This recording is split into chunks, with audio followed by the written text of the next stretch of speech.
little bit and spoken about it. Now, I've been on Cathy Engelbert, bro, for a while now, going back to last year, addressing these WNBA referees. I've been one of the first content creators to break it all down, even letting you know how they pick them, how they find them, how much money they make. They only make like $100,000 a year, bro. It's bad. It's real bad compared to like NBA referees. But these WNBA referees is at an all-time high right now, bro.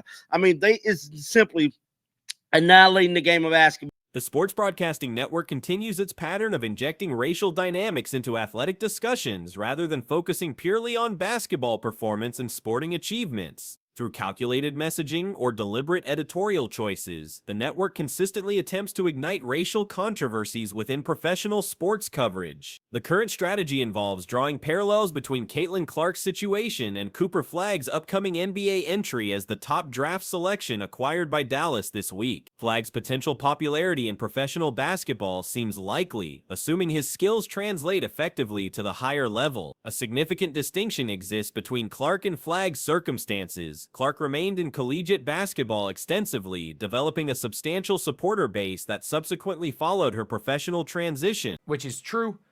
And says there's always room for growth and improvement. Officiating, the commissioner said, I do find it interesting when you sit in the chair I sit in that no winning team ever complains about officiating, no losing team ever complains about officiating. Do you want to know what coach complains about officiating more than anyone else? The Minnesota Lynx. The Minnesota Lynx. Do you want to know what game started the biggest what two games started the biggest refereeing talks in the WNBA? The racial tensions surrounding Clark's WNBA experience represent a genuine phenomenon, with evidence of hostility directed toward her based on skin tone. However, personal lifestyle choices may constitute an even more significant factor driving animosity from fellow WNBA athletes. A crucial difference emerges when considering NBA dynamics versus WNBA culture. Professional basketball players demonstrate considerably less pettiness and jealousy compared to their female counterparts. International stars like Luka Doncic and Nikola Jokic have witnessed talented white players succeed previously. Players such as Dirk Nowitzki established precedents for European success. While Flagg represents an American prospect, the reaction likely differs significantly. It's part of the reason why I believe Caitlin Clark is hurt and dealing with these injuries. They keep letting her get hacked, hit.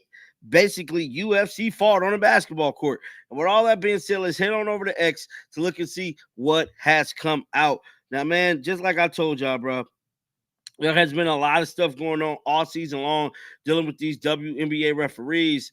And it's just unfortunate, man, that this is the case because now Caitlin Clark is dealing with NBA athletes earn substantially higher salaries and operate within a more established entertainment framework. LeBron James even recruited Doncic to the Lakers organization, despite well-documented tensions regarding racial perspectives. The professional men's league lacks the petty jealousy characterizing women's basketball. The WNBA previously attracted minimal viewership before Clark's arrival. Her presence literally generated massive audience growth, yet this success angered existing players rather than creating gratitude. The paradox involves athletes becoming upset about increased revenue opportunities and expanded visibility. For the last 2 years.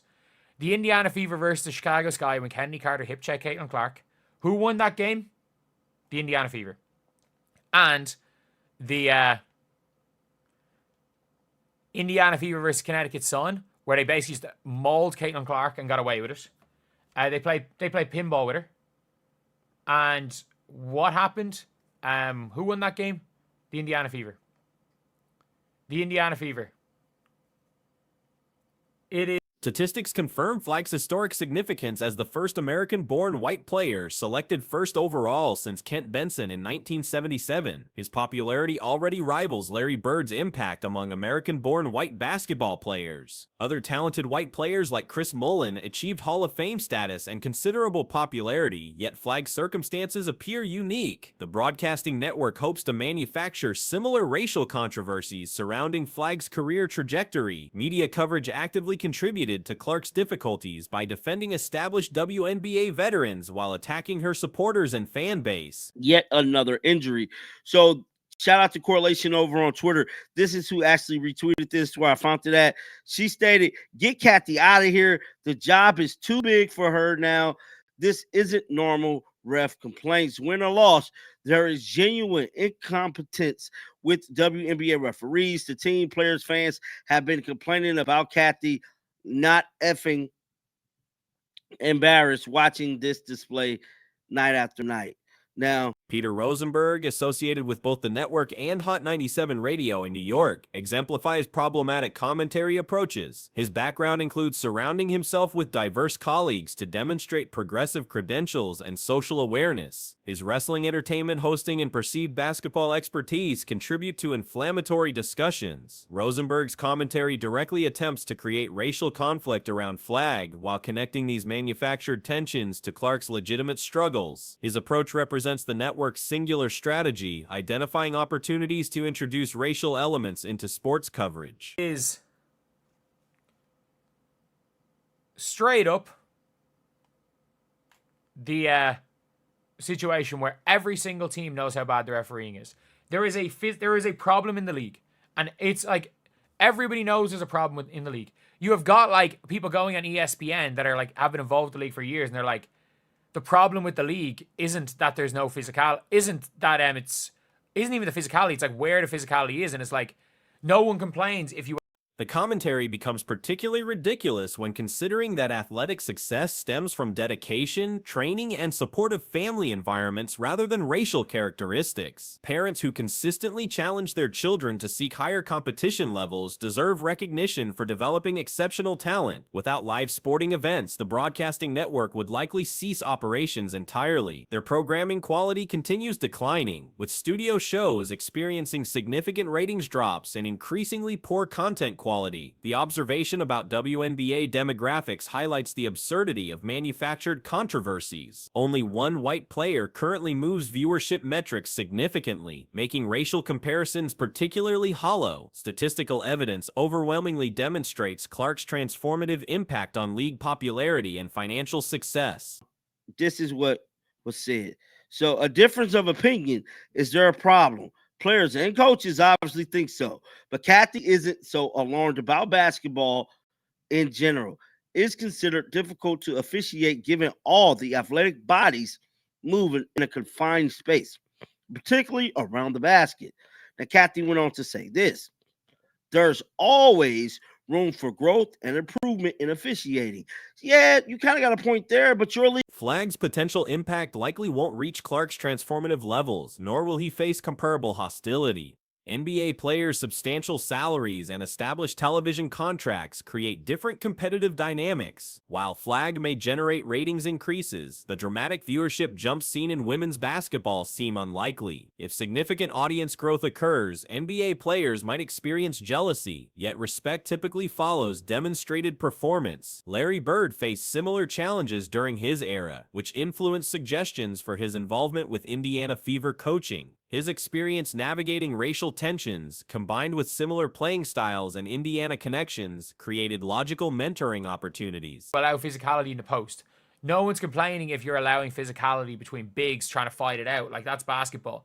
But they were like, you're not only just allowing hand checking, you're allowing players to be grabbed off the ball, which is 100% true. The problem is that nobody wants physicality with guards off the ball. And like, it's one thing like there's a difference between calling touch fouls and allowing players to be grabbed. And that's the problem with WNBA refs. Everyone says it. It's like they will call a foul. They will call a foul. The broadcasting approach will inevitably attempt creating racial divisions around Flag's career. Stephen A. Smith, Peter Rosenberg, and similar personalities represent the network's standard operational methodology. They consistently amplified Clark's controversies rather than providing factual reporting that could have reduced tensions. Promoting Angel Reese as a superstar competitor while fanning inflammatory coverage further complicated Clark's professional transition. The network chose sensationalism over responsible journalism, adding fuel to existing conflicts rather than providing balanced coverage. League is worse than any other damn league. Like, the NBA don't have these reference problems like y'all do, bro. I mean, this is bad. It's a mockery. Half of the calls that don't get called. It's literally altering freaking games. She went on to say, I do find it interesting when you sit in a chair I sit in that no winning team ever complains about officiating. No losing team ever doesn't complain about officiating. Bro, The fundamental question involves whether Flagg will experience similar treatment to Clark's hostile reception. The evidence suggests negative outcomes seem unlikely given the structural differences between professional men's and women's basketball cultures, player compensation levels, and established precedents for successful white American players. The WNBA media landscape demonstrates clear bias patterns when evaluating fan reactions to player decisions. The standard appears inconsistent. When players negatively impact other organizations, media coverage treats it as legitimate news. When players harm the Fever organization, fan displeasure receives blame and criticism. Phantom fell, and then 30 seconds later allow somebody to be rugby tackled. Like, it is what it is. Again, Dejanay Carrington got a technical foul rescinded for winding up because she missed someone's head by like an inch. Like, it is all around just not a situation that anyone wants to have to deal with. This entire league is not in a good, it's not in a good spot for this. Like, this is not good for the league. And the commissioner is saying, oh, you know, Dana Bonner's legacy situation illustrates this double standard perfectly. Despite her legendary status, her final career chapter will likely overshadow previous achievements due to personal choices. Had she requested a trade, played remaining games professionally, and been released with dignity, fan reactions would have remained positive. Bonner previously praised the Indiana fan base as exceptional, describing unprecedented support levels and community engagement. She mentioned being unable to visit grocery stores without enthusiastic fan interactions about team performance. This demonstrates the fan base's genuine appreciation for committed players. You sound silly. One comment said it is clear that they don't want the WNBA to succeed. This is not incompetence from Cathy. She was the CEO of some little company. They want the WNBA to remain a small, safe space for free-form, normal basketball fans.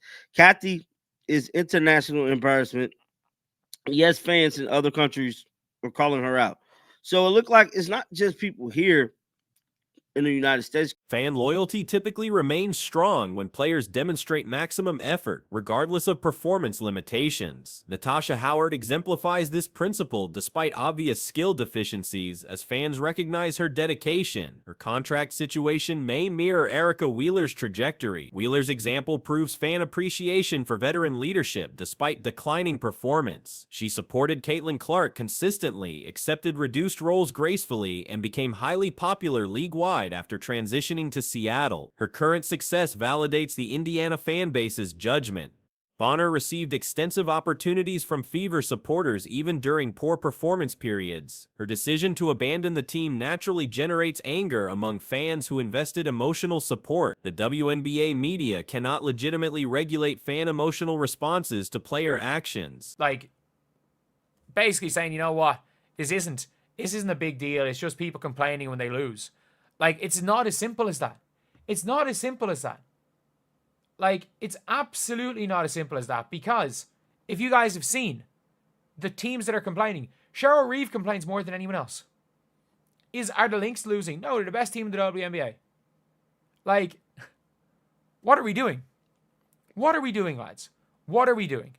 Like, we are now Attempting to control fan reactions fundamentally undermines sports entertainment value. When media figures try restricting emotional investment in athletic competition, the entire sporting experience becomes meaningless. Fans must be allowed to express opinions, even when those opinions seem unreasonable. Everyone involved in sports commentary makes incorrect predictions and poor judgments. These mistakes become amplified based on platform size and audience reach. The current situation represents a poor judgment by WNBA media figures that deserves criticism due to its widespread influence. Calling out Cathy, but it's people all over. And just like I keep telling y'all time and time again, Cathy has to give us some type of response as to why she take these routes and why she say this thing she say. I mean, if it was any other commissioner in any other league, it would have been got rid of them.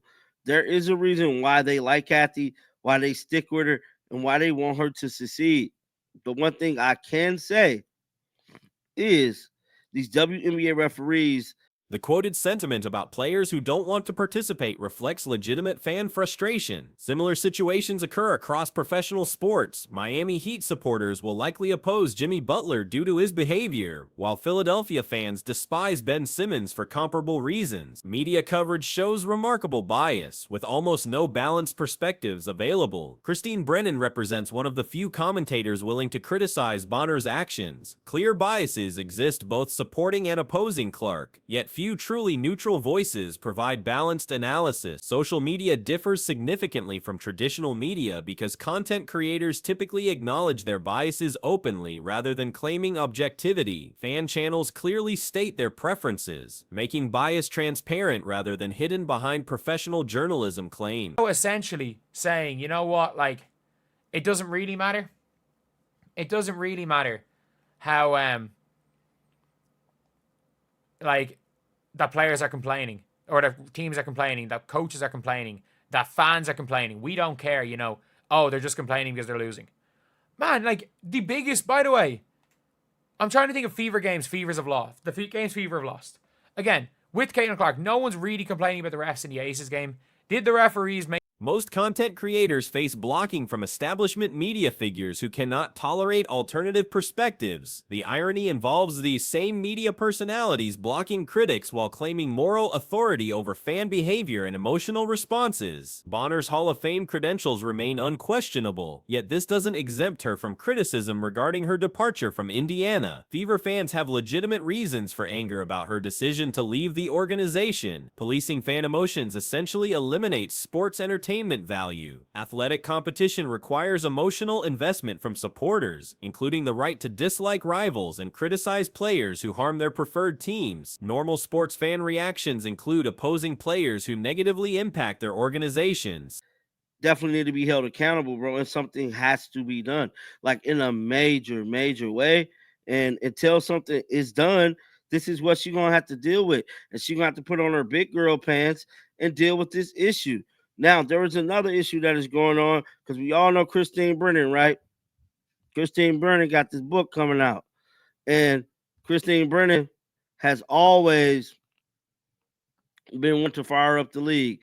Now, this right here stated When media attempts to restrict these natural responses, the fundamental appeal of sports disappears. Fans must be allowed to support their teams passionately, make incorrect predictions, and express frustration about disappointing performances or departures. Freedom of speech doesn't eliminate consequences for public statements. Internet comments remain permanently accessible for criticism and review. Everyone faces potential backlash for public opinions, including professional athletes who make controversial decisions. The same WNBA media figures who regularly criticize fan opinions now protect Bonner from similar scrutiny. This inconsistent standard reveals bias rather than principled journalism. Players exercise personal freedom but cannot escape the natural consequences of their choices, particularly when those decisions harm team success and fan loyalty. Make some bad calls for the Aces, yeah, but that's not why they lost the game. The Atlanta Dream game with Caitlin at 27, that was on Stephanie White. That was on Stephanie White. That one most definitely was not on the referees. Trying to think what other games there were. But like the guards are refereed really badly in the league, unless they're pull-up mid-range shooters. The referees, by the way, will let guards get mauled going to the basket. And it's the worst part about the referees is there's three of them.